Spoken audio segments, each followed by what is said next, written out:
weekly dose of pop culture with Kathy and Kenny. Welcome to the show.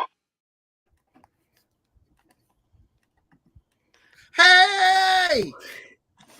Hello and welcome. Welcome to Kathy and Kenny Explain Pop Culture. I'm Kathy along with my brother. I'm Kenny.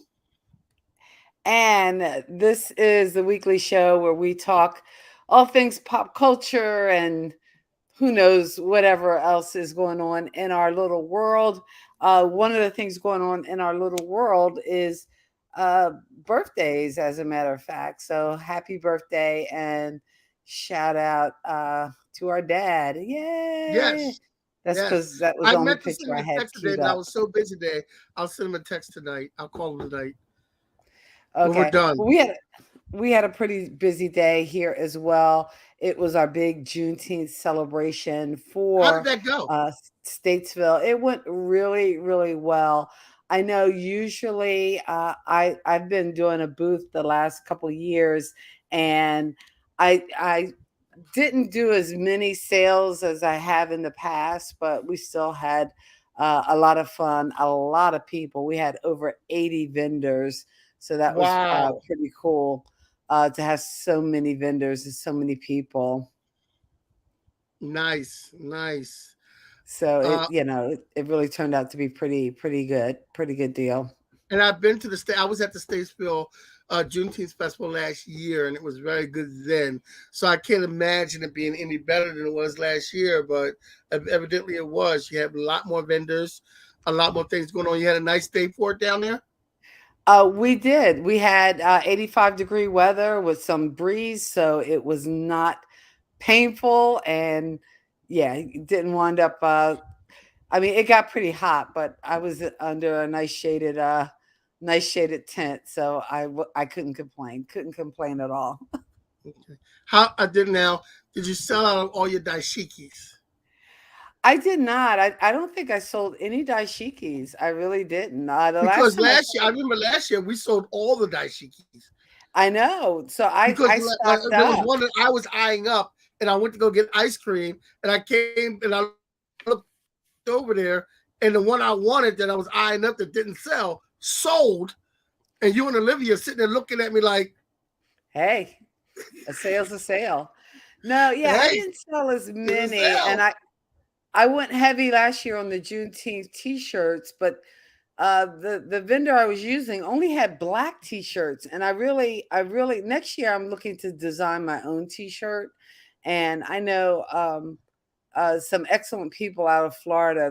The company is called Press and Sew, and they do a lot of merchandise for YouTubers. And I am looking to kind of invest with them and maybe develop 3 or 4 Juneteenth designs that I can do in some different colors, like some yellows and You whites know, and brighter colors. Because it seems like a lot of the Juneteenth merchandise by some of the t-shirt makers is all black, and not quite to put him out frankly. there like that, not to put him out there like that, but your nephew is an illustrator, Okay.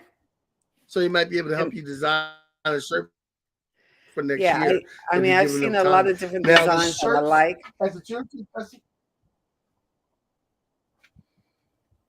Now the And Juneteenth actually, Festival you're that I wearing a was at. dashiki that looks close to what I wore earlier today. I had on a black dashiki today, Oh, really? which when Now it's the 85 Juneteenth Festival degrees, I was I at don't want to wear black.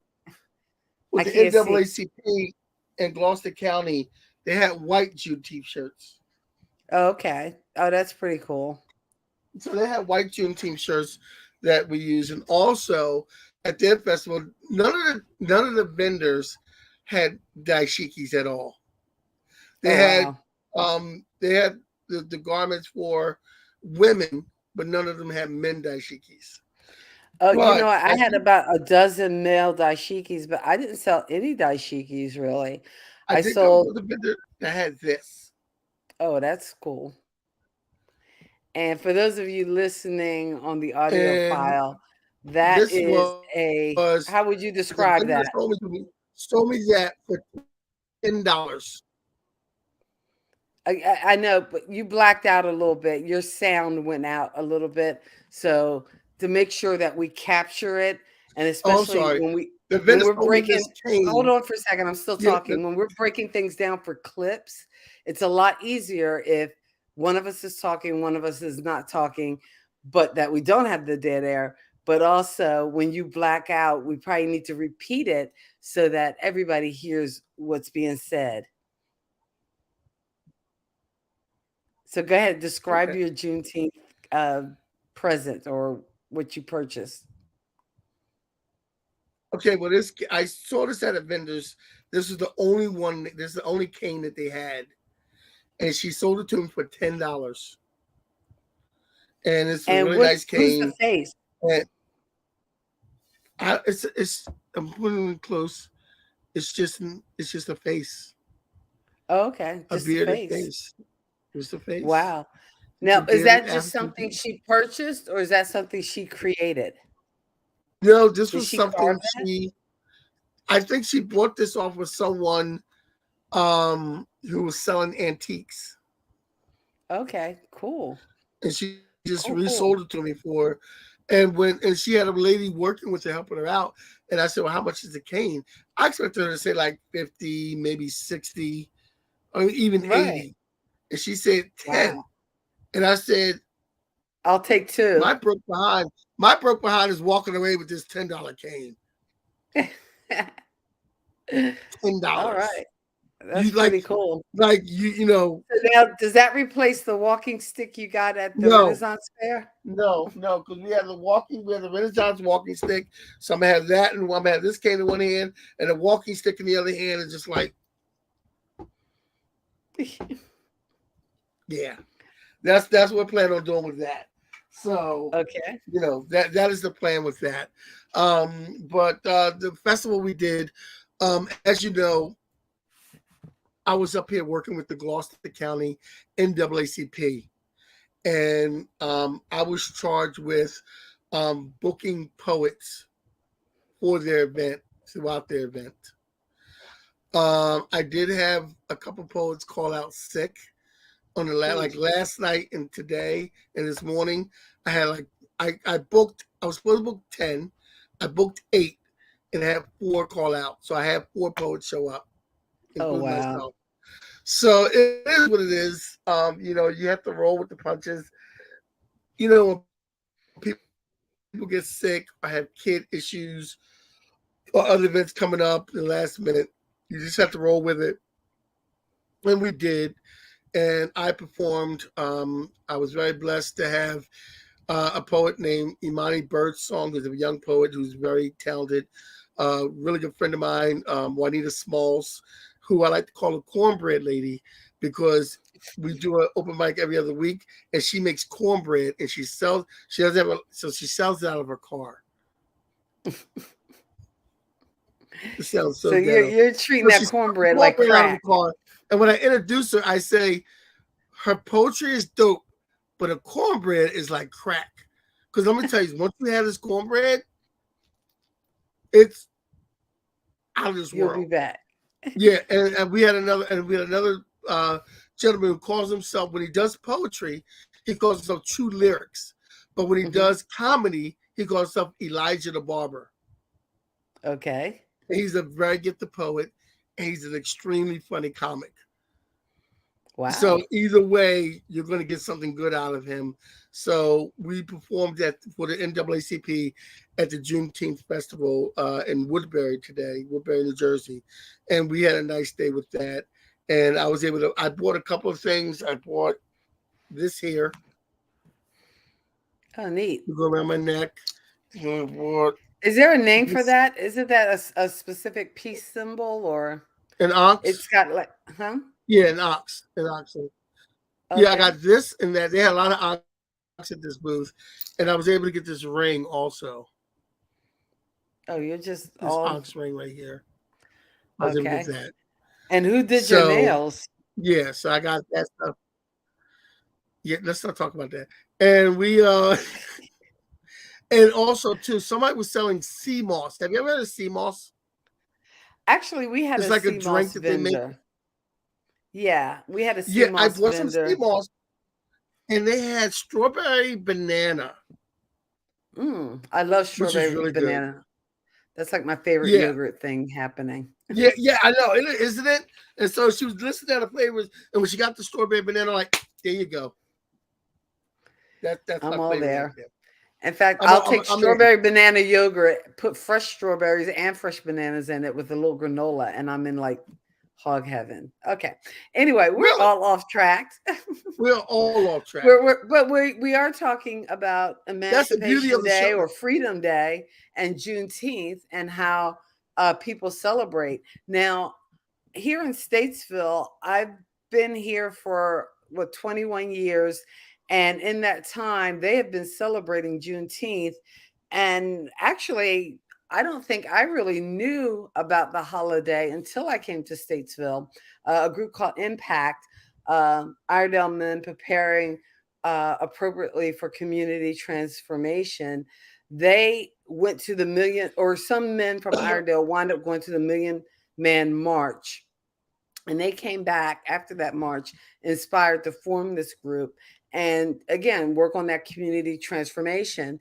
And I think in watching today's Juneteenth, you could see where that transformation was happening, because what started out as maybe taking up 1 or 2 blocks in the flats, which is a small section of town, now has moved downtown to an event with over 80 vendors and just music and entertainment all day from 11 a.m. in the morning to 6 p.m. this evening. It was just like nonstop. Hearing from some of the sponsors, some music acts. We did have some poets. We did have some spoken word performance from a group called Insomniacs. Your friend Royal, who actually was asking for you because they missed you this year, because I know you've been a fixture in our Statesville celebration. Because again, in addition to it being Juneteenth, it's usually the same weekend as Father's Day, and it's also usually falls on our dad's birthday or somewhere thereabouts. So you were missed at this celebration, but Oh, you were still a part of it. We did video shorts to kind of educate people about Juneteenth history, about Black history in America, about history of Statesville. So we had these little facts and tidbits. And actually, the one video clip I had from last year's Juneteenth has a picture of you in it. So you're in like a bunch of videos. When we go back after we finish this recording, and perhaps the folks who listen to it on 101.5 indie radio, Who's Got Next, I'll link in the description a playlist to those Juneteenth little facts. We tried to do little shorts, like 1 minute or less, in a TikTok fashion to hopefully get the kids informed and educated. We were able to give out a bunch of books about Juneteenth for the youth, as well as some water bottles and backpacks and all kinds of cool stuff. So it was neat. For those that don't know, we know about Juneteenth. I just want to go back to, because I don't you realize it happened in our lifetime, Kathy, but we might have some young listeners who don't know. And you mentioned the Million Man March, and some people probably heard about it but didn't experience or know about it. The Million Man March was so it boggles my mind that there's actually some people who weren't around during 9/11 who are now able to vote, and I'm just like, wow, you know. But in any event, the Million Man March was something that happened in October in Washington D.C. in October of 1995, and was called on by Louis Farrakhan to kind of get us together. And the men of the community kind of got together and went to Washington and try to suss out the things that we need to do to better our community. And even though it was a Million Men March, there were women there that supported. There were Black women that supported the Black men in this march. And if you have any idea, if you want any reference to the Million Men March, please see the movie Get on the Bus by Spike Lee, which is a very good movie that shows the travel of a bunch of Black men on their way to the Million Man March. So I just wanted to educate on Mary Man March here. Oh, I appreciate it, and I had to kind of step out for like a brief emergency that wasn't an emergency. So, um, when somebody in the same house calls you in the middle of the stream that they know you do weekly, then you think it's an emergency, especially because we had a little health scare this week. So, I had to kind of leave you on your own, and it turns out it was basically a butt dial. Anyway, You're telling me what I have to look forward to, aren't you? You're telling me what I have to look forward to. I'm just getting you prepped. So just know, that's all. Just so these I know. are the breaks. Break it up, break These it are up, the breaks. Break it up, break it up, break down. Okay. Oh man, gone are the days of Curtis Blow when life was simple. I love those days. I love those. Okay. Anyway, we're like a halfway in, and we still haven't hit the topic, but we have in a way because we've been talking about Juneteenth and the way it's celebrated today, which again is a far cry from even 5 or 10 years ago. Last year was made an official national holiday, and so you don't work Monday. Is that true? No, I don't work Monday, and I also want to add on to you that it's not surprised when you say that you really didn't know too much or celebrated Juneteenth until you moved to the southern states, because the southern states celebrated Juneteenth long before the rest of America did. Mm-hmm. The southern states were more in tune to that because, they had more involved. They had more of a horse in that race in knowing about Juneteenth, because although the Emancipation document was signed in 1863. 1865 is when all the slaves were finally freed, and that was in Texas. But you got to remember, along the southern states, they had to get to Texas to get to that. And on the way, more slaves knew they were free, because you got to think, back in those days, back in the 1860s, there was no internet, there was no news, there was no TV or radio, and these slave owners who knew there was no TikTok were free, going, "We're free, we're free." What? I was working as a slave, and who knew? And all I do is watch TikTok and see that we're free. But no, it's silly. It's so silly. But there was no Hey Scooby Life.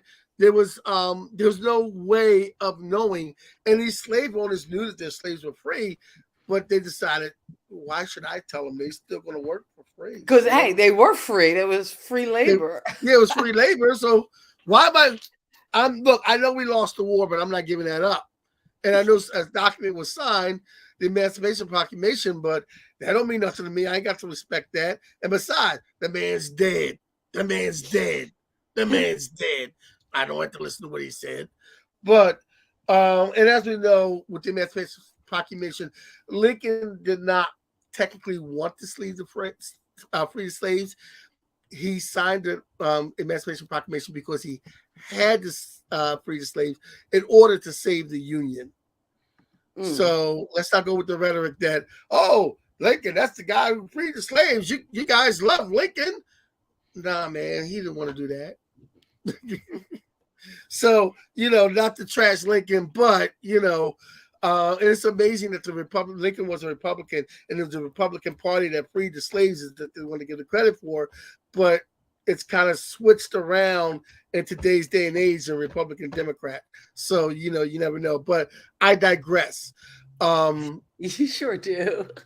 Yeah. The thing I was trying to point out is that in the southern states, it was more normal to celebrate Juneteenth as it was in the West or in the East, and in the mid countries. So it's now that it's nationwide, it's not only in the southern states, and now it's a federal holiday as of last year.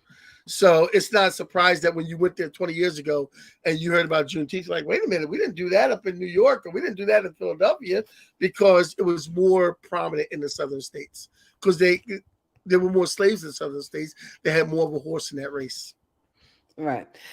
And actually, with the whole idea of Juneteenth too, is once this news was shared and those final groups of slaves who were in Galveston found out about their freedom, then it became a thing of a lot of them migrated further north as a way to get jobs and work and all that kind of thing.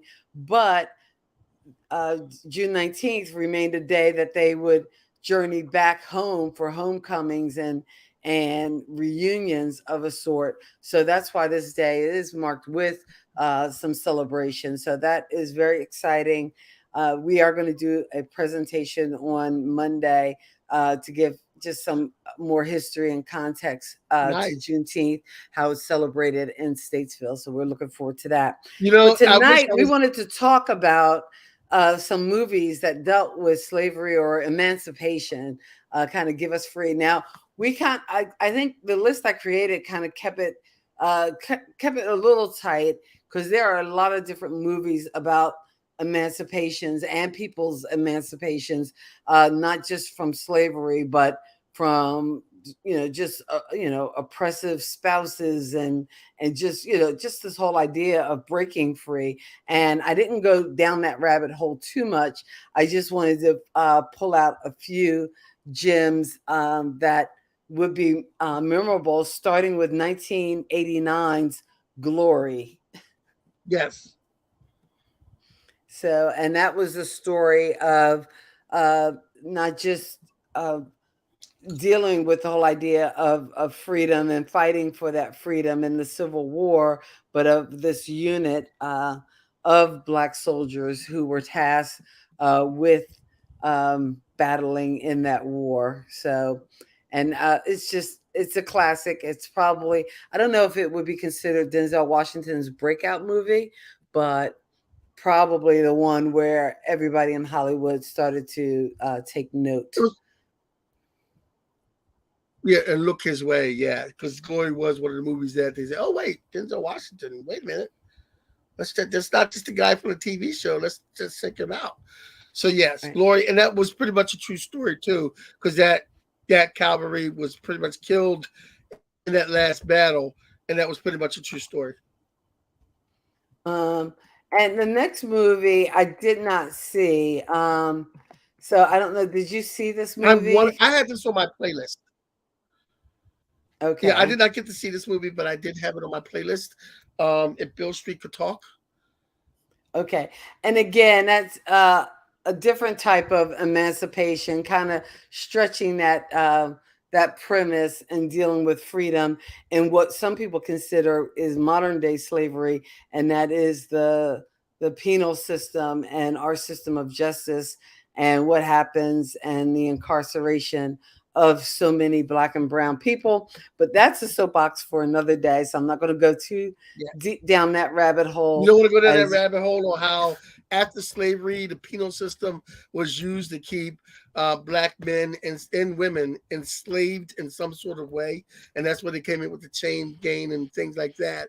And that's why we have right now, that's another reason, even today, there are privatized prison systems that still keep Black and white people enslaved, but mainly Black people enslaved because there's a profit to it. okay. We're getting, this is a preachy show tonight. I know. I'm sorry. Speaking of being I'm gonna shut. chained, I'm our gonna shut. next movie on the list is from 2012. It's Quentin Tarantino's The Django Unchained, and that starred Jamie Foxx and Christoph Waltz, who is amazing in that, Yes, as well as Leonardo DiCaprio. Now, did you see The Django? I saw Django Unchained, and Leonardo DiCaprio does not fail to ever put in a bad performance wherever he goes. In this movie too, he did not fail in his performance as Sam Jackson played Oh, his role to a T on what he was during, because there were men like Sam Jackson during slavery times. oh, And definitely. yeah, and Sam Jackson had to play that guy that is pretty much undesirable to the Black community. There's that Uncle person, that Tom, elephant in the room. just that call you it what don't it really- is, dude. Why are you dancing around it? I'm sorry. When did you put on ballerina slippers? I was Why trying you? to be preachy. It is far too late. We are knee deep in preach. I was trying to not to be. Okay. All right. But yeah, Sam Jackson. I think there is a magic that happens with him and Quentin Tarantino. So you got to just embrace it and love it. Leonardo DiCaprio, and again, and let's not go back to what TV show was he on? What was the show he was on? The one with Kirk Cameron. Yeah, it was the one with Kirk Cameron. And Robin Thicke. Right. Oh man, where is that? That's not the one. What would we do, baby, without us? No, that's Family Ties. That's Family Ties. It wasn't Family Ties. I forget what it was. Oh but gosh, we know it's a movie. You know what? We're an hour late today, so that's why we have no Ed. Yeah. So it's the one with Kirk Cameron. But anyway, but Leonardo DiCaprio does not fail. He does not disappoint, and to me, the utmost example is What's Eating Gilbert Grape. Really? You have not seen that movie? No, I have not. Oh my goodness! I like Leonardo DiCaprio when he was in the movie about Howard Hughes. I like Leonardo DiCaprio when he was in the movie The Man with the Iron Mask. I didn't think he stood out in that movie necessarily. I thought when he played the role of the king, he stood out. Like when he told the woman, like, I am the king ordained by God. And the way he talked to her and the way he did it, like his mood totally changed, like just like that. And like how he was able to play this character that was his king, that was a total jerk. And he was able to play this nice guy who was smitten by the king, his twin brother, who was totally different. And the way he was able to play those two roles and make it seem like two separate people. Like, I'm like you have to look deep into it to see what it was. And the way he was able to do that, I thought it was two Leonardo DiCaprios on set. Wow. I need to go and watch that with fresh eyes. Yes. But I know I'm definitely like a Leo fan. I gotta say, I'm not gonna lie. Now, again, I did not see Titanic. It took me years after that movie was released, and I kind of saw it almost by force. Like HBO at the time wouldn't let you get away with not seeing it because it seems like they were showing it on the hour at one point. But if she had something that she could survive on, why did she paddle around and see if there's something else that he could survive on? She let him die. All right. She let him die. I don't understand. I don't get it. Okay. In any case, but again, just good performance. And I did like him in The Aviator, where he played Howard Hughes. But he is not the subject of this list. This list is all about emancipation movies. The next one is Exodus, Gods and Kings from 2014. Is that one that you've seen? Because I have not. I gotta confess. Now, I have a totally biased reason for not seeing this movie. Okay. Because I read the articles about it and I saw the cast on this, and the fact that you did this movie and you did what they did in the 50s and the 60s with movies like, the Ten Commandments, where you put actors in there that weren't historically accurate, right, to what actually happened. Because if you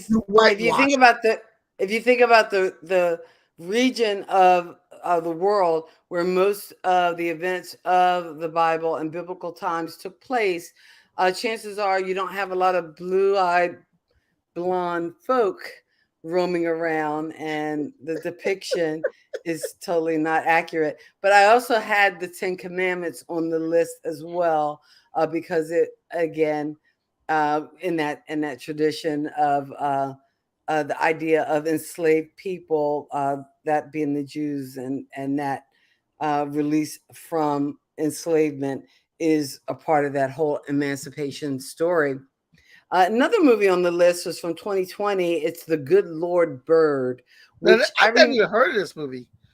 I remember the book, and I heard of the book. I don't think I read this book. I have to go back because I can't remember. But The Good Lord Bird, we're going to just sit that there and leave that there since neither one of us have seen it or heard of it. And I knew it more from the book, but it was a movie that dealt with emancipation in some way or form. Another movie was from 2021, The Underground Railroad, and that's not much a movie, but a mini series. And I know, like during the pandemic, when everybody was kind of glued to their TVs and watching their Netflix, that was one that was offered that a lot of people got into. Did you catch any of it? Netflix or Prime? Now, you know what? It might have been Prime. It might have been Prime. Okay. It might have been Prime. Yeah.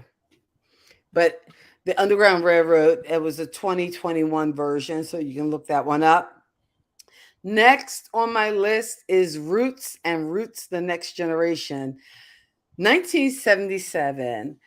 Yes. I don't think there's ever been, or I think there's been attempts, but I don't know whether we have even come close.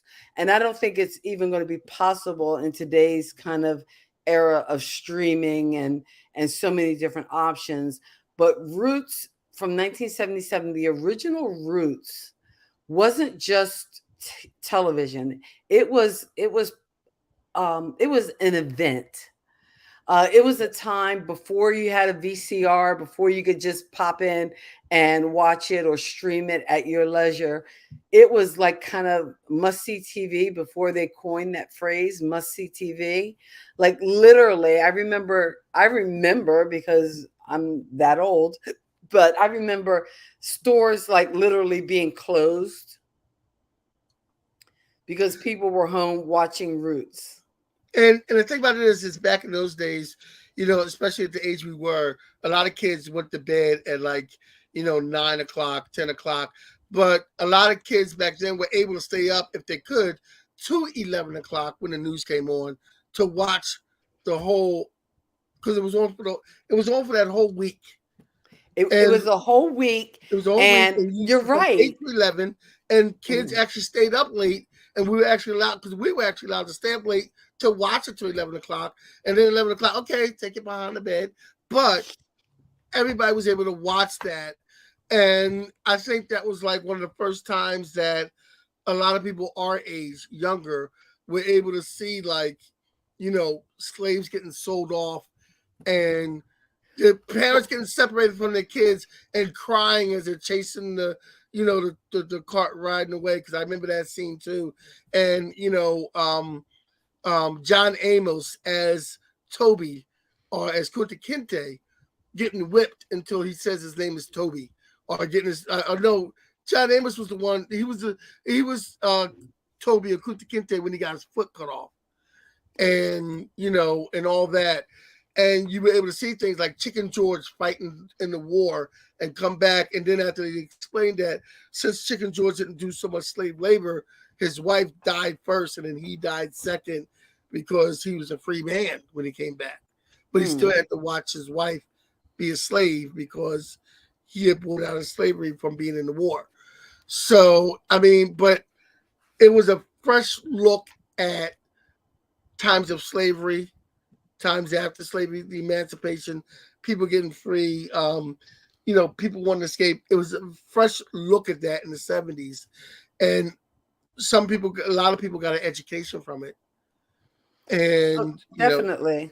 And I think it even inspired people to go back and read Roots. I don't think I read Roots till years later, but just the whole idea. And even now today, there's whole companies built around searching your ancestry, not just for African Americans, but for all people to know kind of their background and know kind of the mix of where we come from or what we've been through.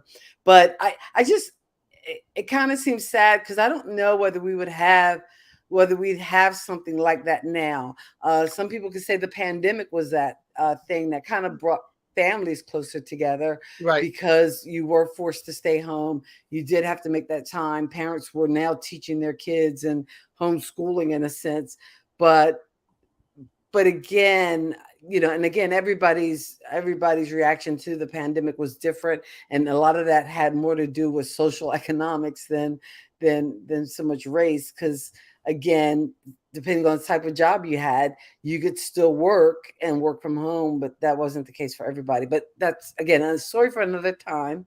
But the main thing was, I just missed that whole idea of kind of families coming together, and like you said, letting the kids to stay up late to watch this, to learn something. This. Yeah, and the thing about this too is, like you said, it also encouraged a lot of people of color who probably thought that, look, my parents, my ancestors were slaves. There's nothing for me to look at.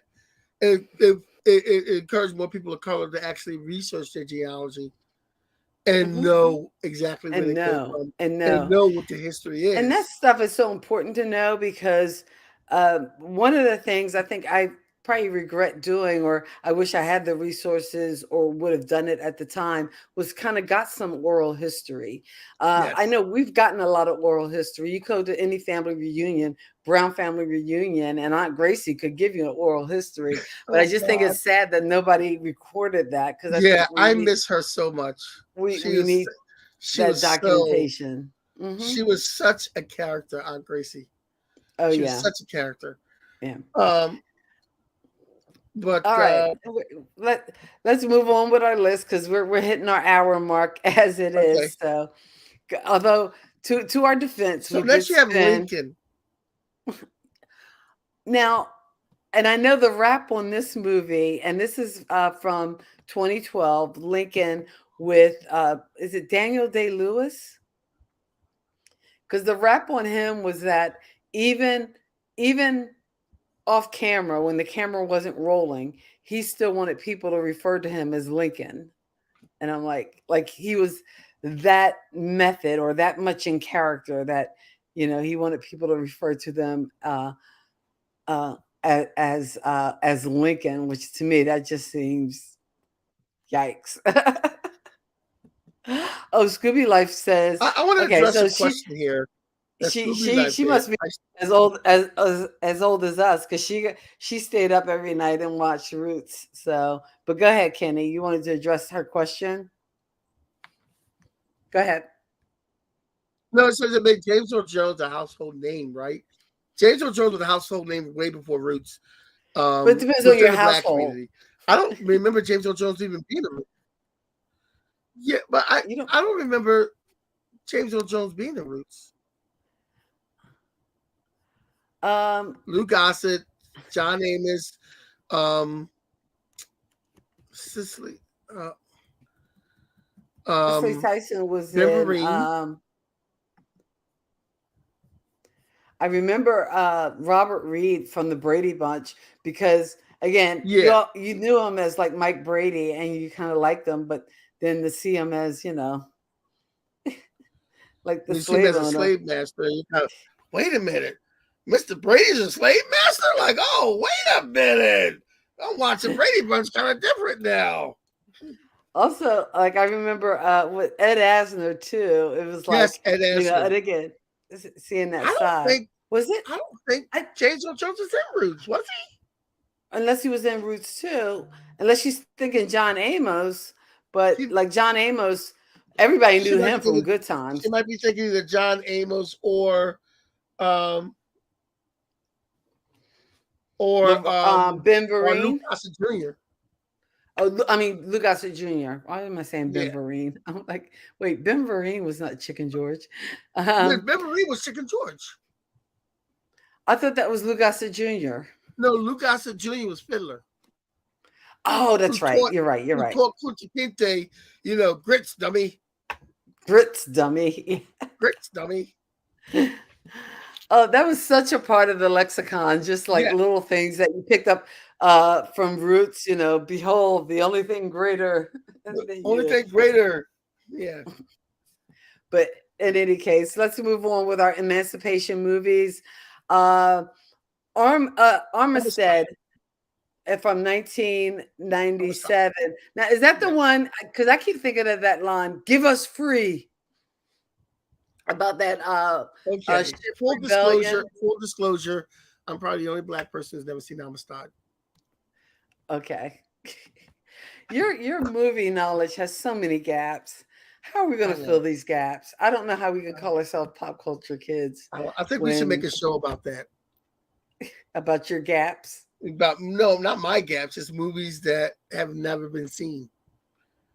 have never been seen. Somebody had to Popular see them. movies that aren't seen. Well, the next movie, and I need to preface it because I am talking about the 2016 version by Nat Turner called The Yes, Birth of a Nation, not the movie made in the 1930s or whenever that movie was made called Birth 1920s. I believe it was 1920, 1920s and was it a won. And birth, it won the first Academy Award, Birth of the Nation. right. That won an Academy Award. That was pretty much about the birth of Ku Klux Klan. Birth of the Ku Klux Klan, right? But The Birth of a Nation, I think chronicled the was it the oh, gosh, it was what was that rebellion called? I can't The now. Nat I'm Turner drawing a blank. Rebellion. The Nat Turner Rebellion. But Nate Parker was the guy who wrote and directed The Birth of a Nation. And again, I remember the early buzz on this film was pretty powerful, but for some reason, I don't think it got the attention or that it needed or deserved. And I'm not quite sure what happened, whether it didn't get the wide release that it needed. But I remember hearing like critical, positives about it. But that's that. But and that guy, I don't think I've heard much from him since. No, I haven't heard anything from him since. So if But he's watching, he can call us. We'll interview him. We'd love to know more. we'll talk to you.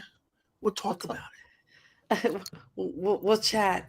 The next movie on our list, I guess, more than most, or at least in title, kind of inspired the list, and that's the Will Smith movie Emancipation, which I will confess I have not seen. it. Media.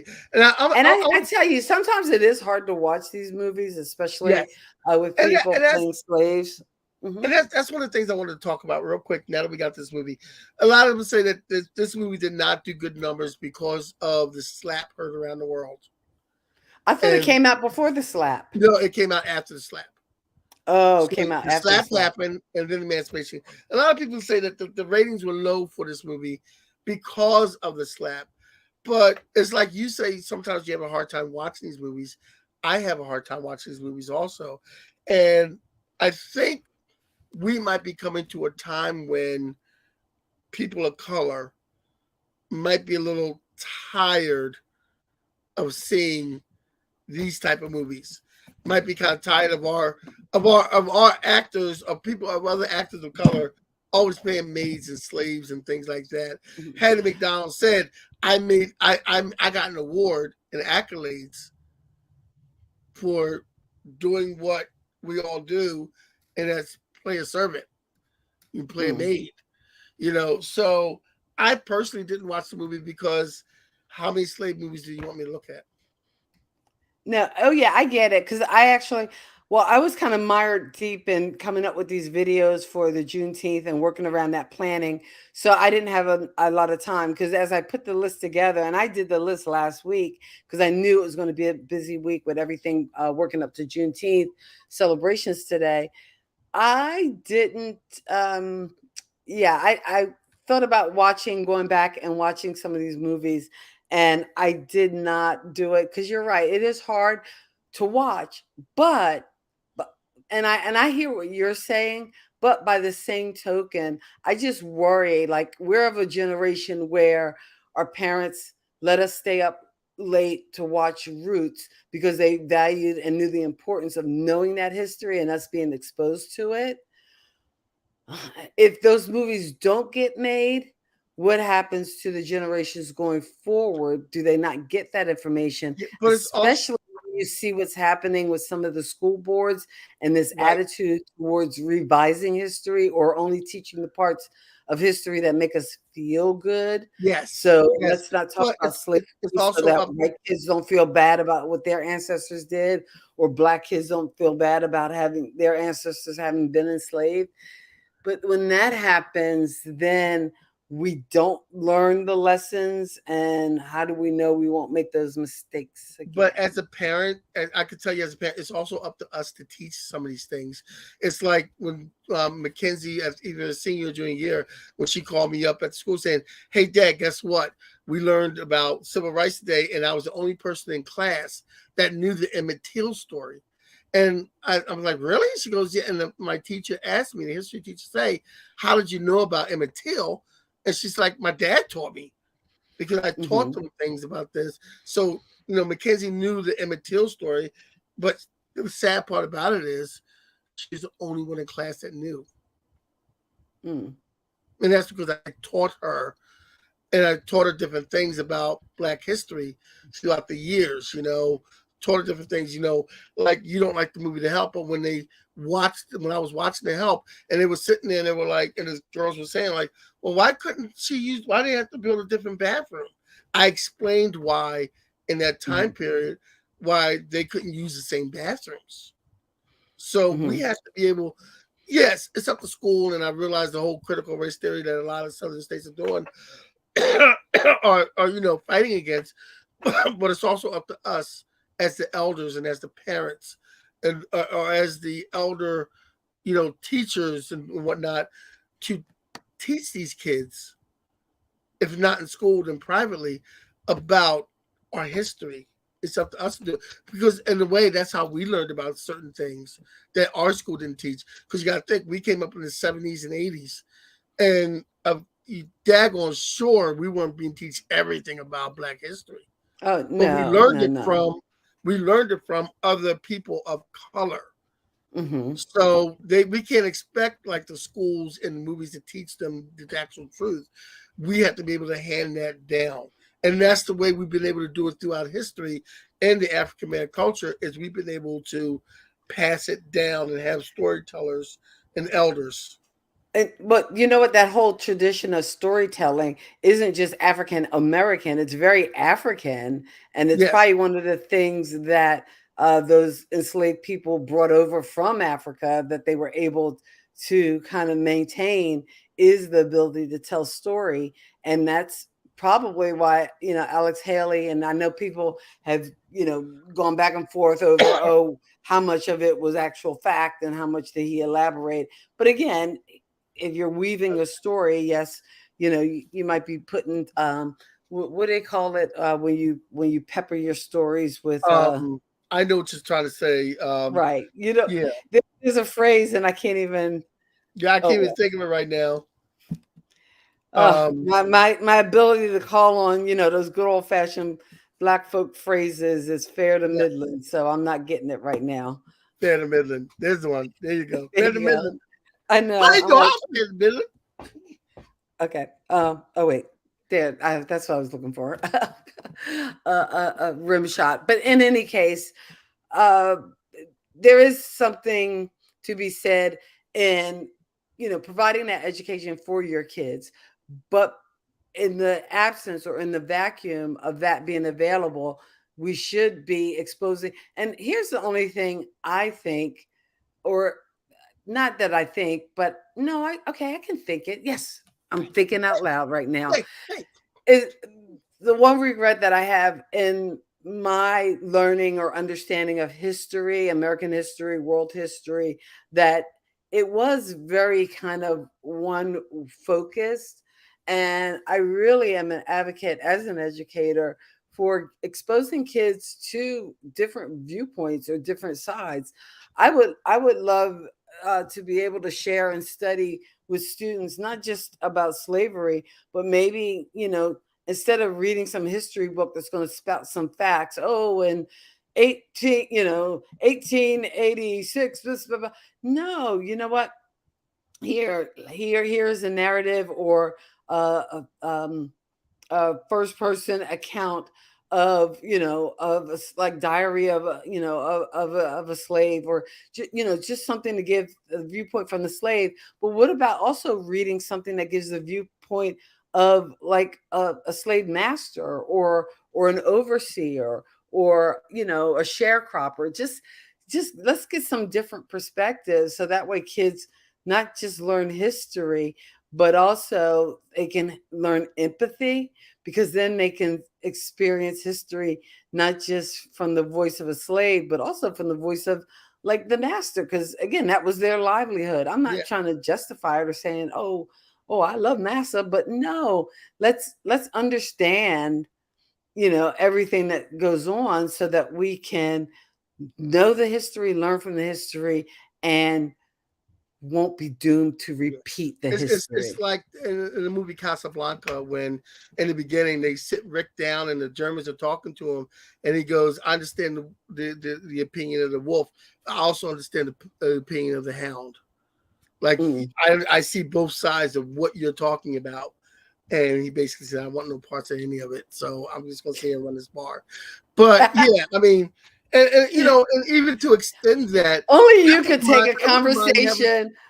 Only you could take a conversation about emancipation, slavery, and history, and the way we teach it, and throw in a Casablanca reference. But I can, God love you for it. yeah, yeah. Our But next movie on the list is actually yes, based on a memoir of, I think his name was Solomon Northrop, and that is 12 Years a Slave.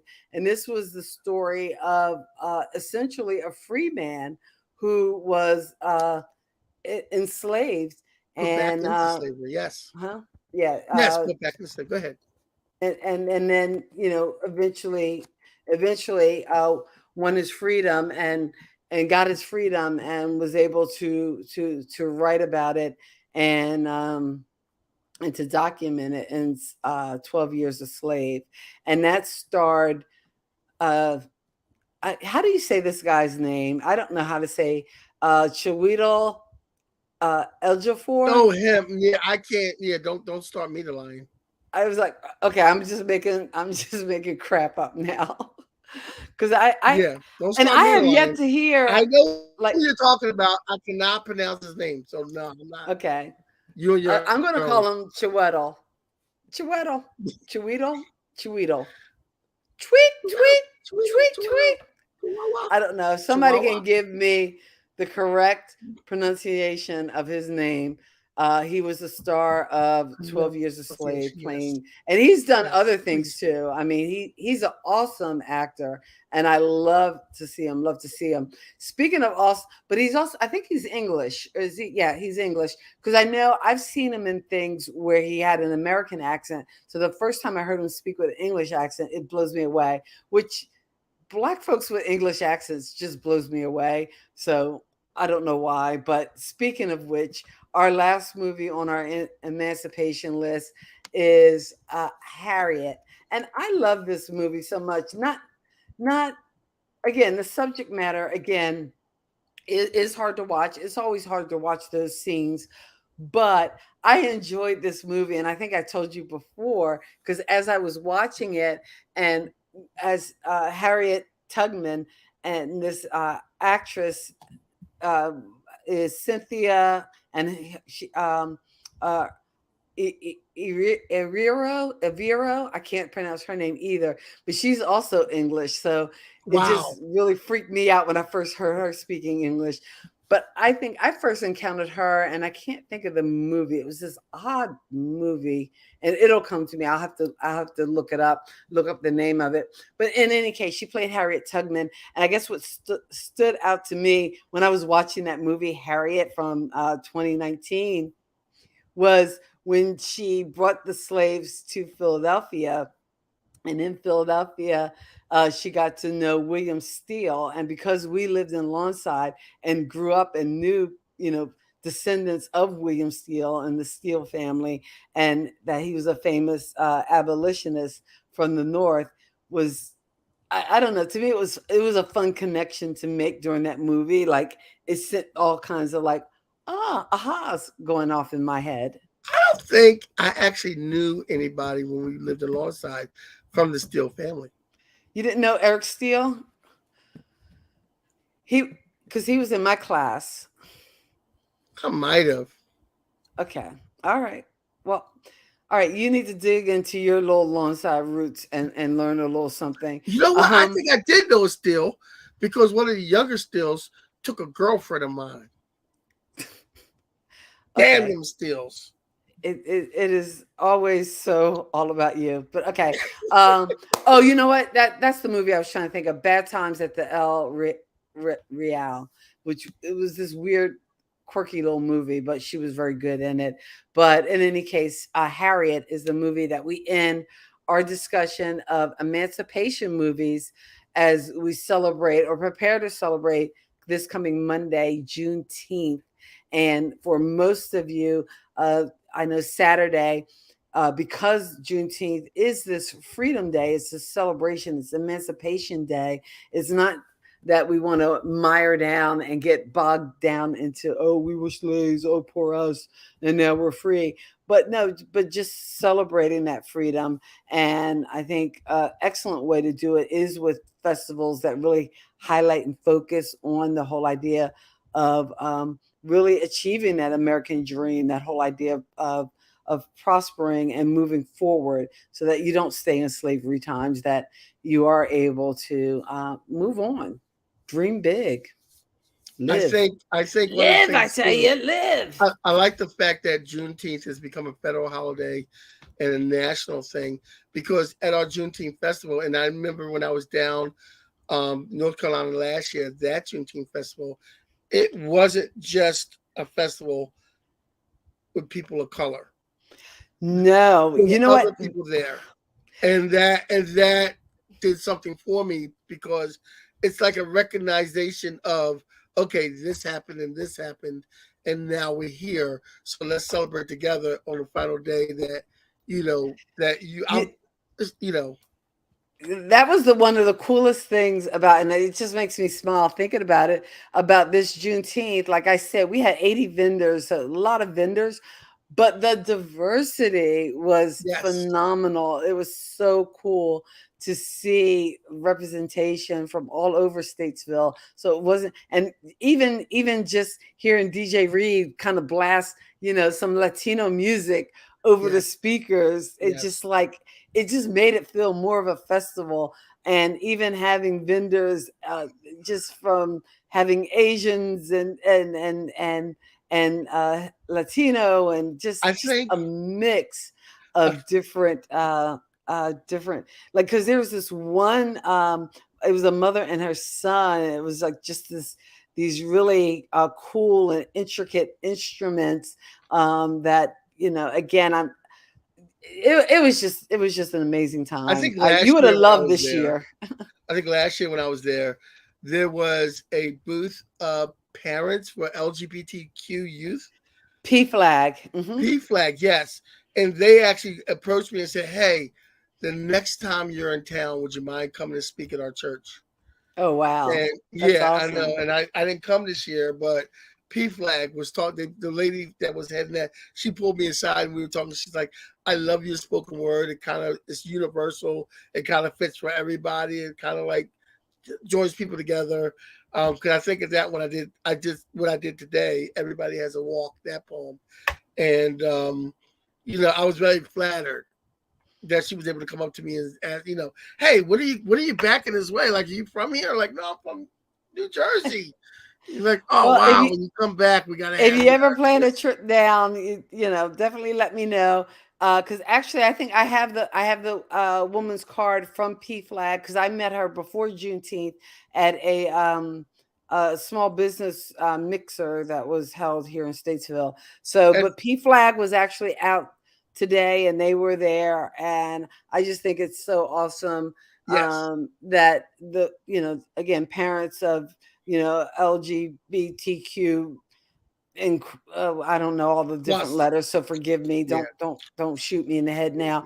Don't Uh, worry, guys, because but we don't that do the but letters. that there's a group out there, that there's support, because I think Yeah, every group, you need somebody, you need some form of support, yes, of course. um, because when we're alone and kind of out there and just not feeling the love, I think that's what breeds some of the bad things that can happen in our society. So Yes, of course, just of just course. just love on each other, peoples. Is that so hard? Is that so hard? Speaking of love, we love you guys for hanging out with us. Thanks so much.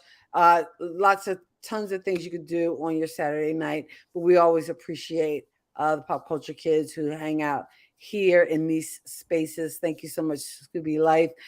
To our listeners on Indie 101.5, Who's Got Next Radio, always a pleasure to be a part of that life. And you can find us on YouTube, Kathy and Kenny Explain Pop Culture. We're also on Facebook. And we're all over the place. Just check the links in the description. I'm pretty sure if you go in and Google Kathy and Kenny, I think we come up in some form. I'm willing to bet money that we come up. Or maybe does Google kind of personalize it based on what you do? Because maybe it's just me, because I'm always doing Kathy and Kenny stuff. But I think if you Google Kathy and Kenny, like I did Kathy and Kenny images, and yeah, there's some Kathys, there's some Kennys, but eventually you see our little logo. So, hey, I think there's a woman named Kathy Kenny, and that's unfortunate, but bless her heart. But anyway, we'll be in the mix. And if you go as far as to say Kathy and Kenny Explain, well, then it is all about us, and you'll see us and find us on your social media of choice. Yes. We've been throwing some clips out there, some short form clips. So check us out. Look for us in shorts or TikToks or wherever you get that kind of social media. All right. So Kenny, you know what we're talking about next week? What? Okay. Oh, sorry. I was about to roll credits. I didn't give you a chance to say goodbye. No, well, you know what? We will inform you tomorrow on what we're talking about next week, because I have an idea, but I want to run it by you first. So let's talk in private about that. Okay. So we'll see you guys next week. Peace. God bless your soul and keep living. Peace.